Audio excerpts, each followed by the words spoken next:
Boa noite ou boa tarde, né? Não sei bem dizer o horário que o pessoal vai estar assistindo. Meu nome é Jorge Herbst. Hoje eu ocupo o cargo de soberano grão-mestre da grande loja maçônica brasileira. Estou no último grau, acho que pelo menos a maioria dos grão-mestres hoje do Brasil, todo mundo está no último grau, que é o grau 33 da maçonaria. E venho aí numa carreira aí de mais de 20 anos na maçonaria. Muito bem. Jorge, fala para nós é sempre muito curioso entender um pouco da infância dos nossos convidados, para entender um pouco, porque nós acreditamos muito que a nossa raiz é fundamental para a nossa formação também. Né? E como é que foi tua infância? Foi na cidade de São Paulo? Como é que foi essa infância? Sua família já vem de uma tradição maçônica? Como foi aí a sua infância? Bom, vamos lá. Eu nasci num sítio. Tá. Não nasci nem no hospital, nasci num sítio, numa cidade do Paraná, que se chama Apucarana, é uma cidade pequena, e sempre coisas muito diferentes aconteceram na minha vida, muita coisa muito estranha, entendeu? São coisas assim que a gente vai levar, em vez de 1 hora, vamos levar umas 300 horas para falar a respeito de tudo. Mas assim, eu venho de uma família onde o meu avô era maçom. Meu avô era mestre de banquete, foi mestre de banquete, e um dos fundadores da primeira loja maçônica de Blumenau. Tá. Mas essa história morreu com ele. Ele faleceu e nenhum dos meus tios seguiu o caminho.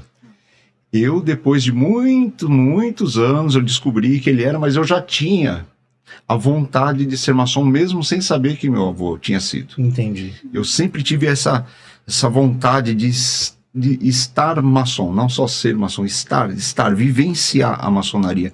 Então eu pesquisava muito, mas nunca havia ocorrido o convite, que demorou muito na minha vida. E então, quando eu descobri que o meu avô tinha sido, daí foi o ápice para mim.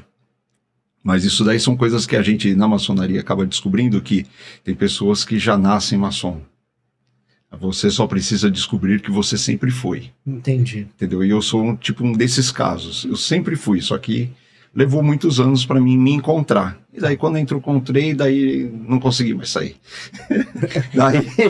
Tô aí já faz um bom tempo. Mas a minha infância foi mais ou menos assim. Foi uma infância normal de uma criança de interior.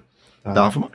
Jogar bolinha de gude, nadar no rio, brincar. Eu já estou com 57 anos, então minha infância foi em 1970. Então era jogar bola, pular corda, amarelinha, jogar peão. Essa foi a infância de uma criança normal. Sim. Só que no decorrer do meu histórico aí que entra o negócio da maçonaria, com 18 anos eu fui trabalhar numa empresa que o dono assinava os 3 pontos. Tá. E eu já assinava os 3 pontos sem saber que isso era maçom. Intuitivamente. Eu já tinha os 3 pontos da minha assinatura sem saber que isso era da maçonaria. Foi ele que me contou. Ele falou, pô, mas você é tão novo, você já está na maçonaria? Isso com 18 anos, que nem pode entrar basicamente na maçonaria com 18 anos. Eu falei, não, nem sei do que você está falando. Daí ele começou a conversar comigo. E ele também não era maçom. Mas também assinava os 3 pontos porque o nosso diretor da empresa era. Tá.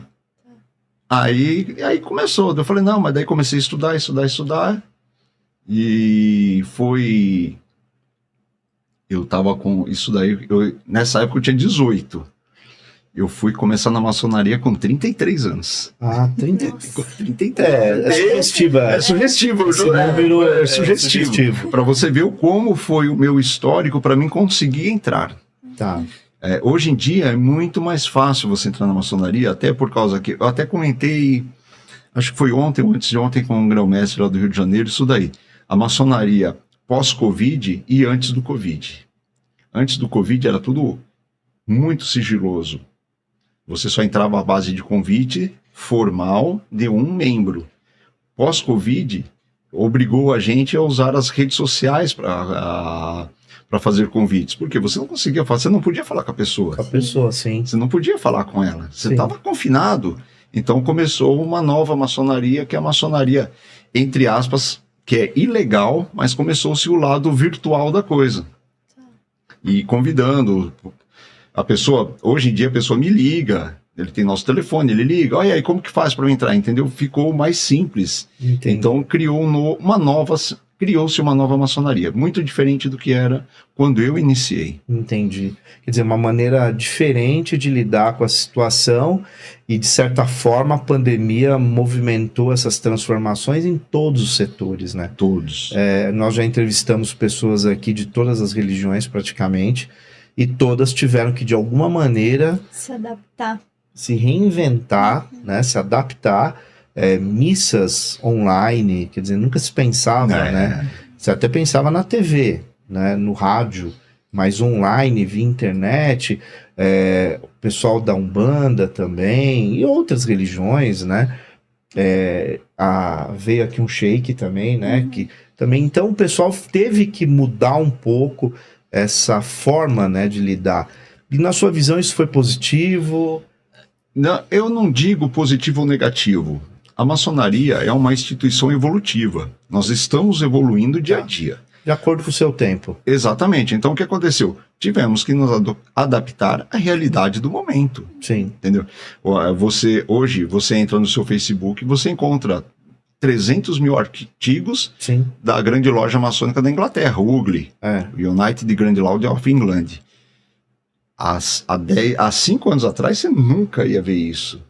Para você conseguir alguma coisa dele, você tinha que mandar uma carta para lá, igual eu na época mandei uma carta, fiz um cadastro, aí eu recebia semestralmente uma revista com as informações para os próximos semestres. Entendi. Hoje em dia é online, você telefona, manda um messenger, manda um zap e o cara te responde na hora de tudo que está acontecendo. Então, é uma adaptação que eu vejo positiva, por quê? Porque nos conectou com o mundo. Eu não saberia o que acontece na maçonaria de Taiwan. Tá. Hoje eu consigo. Eu não saberia o que estava acontecendo no Líbano. Como que eu ia saber o que está acontecendo na maçonaria? Que vai ter um congresso lá. Tá. Dependeria de uma carta. Você imagina, a gente dependeria de uma carta, de um e-mail. Hoje é um WhatsApp, o cara me fala, olha, soberano, vamos ter um congresso aqui de tal, você não pode vir. Ficou uma coisa mais rápida, ao ponto de vista do Jorge, positiva. Porque essa pontualidade e rapidez, entre aspas, gerou responsabilidade maior até. Porque você tem que tomar muito mais cuidado para quem você envia o teu convite. Sim. Então, hoje criou-se, a gente tem muito mais responsabilidade, porque a gente chama assim de ordens irregulares, de não convidar um irregular para sentar do teu lado. Tá. Entendi. Agora, Jorge, eu acho que uma coisa que é interessante, pelo menos eu já escutei muito essa curiosidade ou dúvida, né? Fala um pouco para nós qual que é a história na maçonaria, porque ela começa há muito tempo atrás, né? Há muitos séculos atrás. Como é que foi a origem, né? Do princípio da maçonaria? O princípio da maçonaria é uma coisa assim meio estranha, né? Porque a gente só existe documentações a partir de 1700. Sim. Antes de 1700 não existe documento maçônico. Existe um ou outro resquício de alguma coisa, que é o pergaminho de Kirk, o discurso do Cavaleiro de Ramsey, que são poucas coisas. Então a gente não tem certeza, e sim várias suposições. Sim. O que falasse, não, foi assim, você já sabe que esse é o cara que menos estudou. Tá. Porque não há como documentar e falar. Existe um pessoal que fala que a maçonaria começou no Antigo Egito, que é coisa de faraó, que não sei o que tem, que isso daí, principalmente os Rosa Cruzes falam muito isso, e que a maçonaria é uma descendência do Rosa Cruz. Sim. Que os maçons não entraram em conformidade com o Rosa Cruz, porque a Rosa Cruz é uma ordem mista e a maçonaria, entre aspas, é uma ordem masculina. Tá. Entre aspas, hoje em dia já existe ordens femininas e mistas. Então daí eles resolveram se separar e criar a maçonaria. Mas isso é história. O mais forte relato é o que? Quando Felipe o Belo, né, se eu não me engano, o rei da França. Determinou junto ao Papa a Sexta-feira 13, onde todos os templários morreriam, muitos templários fugiram. Uma parte fugiu para a Escócia, uma parte fugiu para Portugal e uma para o Canadá. O do Canadá não aguentaram, sumiram tudo. Os da Escócia encontraram lá os maçons, que eram os pedreiros que construíam castelos, catedrais.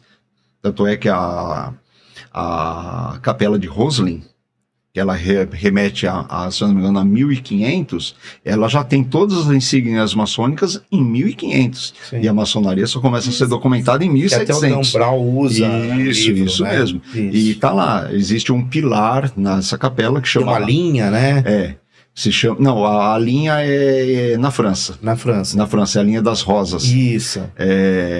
Na capela Roslin existe um pilar que chama Pilar do Aprendiz. Do aprendiz, tá. Então, esse Pilar do Aprendiz é o maior relato de que a maçonaria já estava presente em 1500. 1500. 200 anos antes da documentação. Tá. Então, o que a história mais precisa seria? Os templários fugindo da morte, foram para a Escócia, conheceram os construtores e tipo assim, olha, qual é o jeito que eu não vou morrer? Vou trabalhar de pedreiro. Ali ninguém me acha. Vou trabalhar de pedreiro. E começaram a embutir não digo embutir, intercalar com os pedreiros a ritualística e a ritualística maçônica e a posição dos segredos, que já era dos pedreiros. Porque não havia distinção. Você era um papa, um cardeal, alguma coisa, estava encomendando uma capela, você não sabe quem é pedreiro, quem é servente, quem é engenheiro, quem é um monte de gente trabalhando. Sim. Então criou-se o toque, sinal e palavra, que é o TSP, que é o segredo maçônico, né, para distinguir o que era o quê. Aí eles pegaram essa parte, que é interessante para nós, junto com as ritualísticas da época da Cavalaria Templário, e se criou-se a maçonaria escocesa. Tá. Entendi. E daí ela migrou para a França, onde virou, em homenagem à Escócia, virou o rito escocês antigo e aceito. Depois teve a inclusão da Inglaterra em 1717, onde já existia a maçonaria. Em 1717 foi o quê? Foi a fundação da Organização Maçônica. Já existia a maçonaria, só que era desorganizada. Em 1717 organizou-se isso. 5 lojas se reuniram e criaram tipo um sindicato. Vamos fazer a coisa daqui para frente. Isso daí deu muita confusão. Nossa, não tem ideia. Os relatos históricos que foi uma confusão medonha. Você ter uma loja que concorda, uma que não concorda, uma que discorda, uma que acha que está certo. Você tem todo mundo querendo brigar, querendo fazer a coisa do seu jeito. E o rei no meio de tudo. E a Escócia, que era a fundadora de tudo, não podendo levar o título de fundadora porque o rei é superior a eles. Sim. Então, na verdade, a maçonaria surge na Escócia, mas quem leva a fama foi a Inglaterra.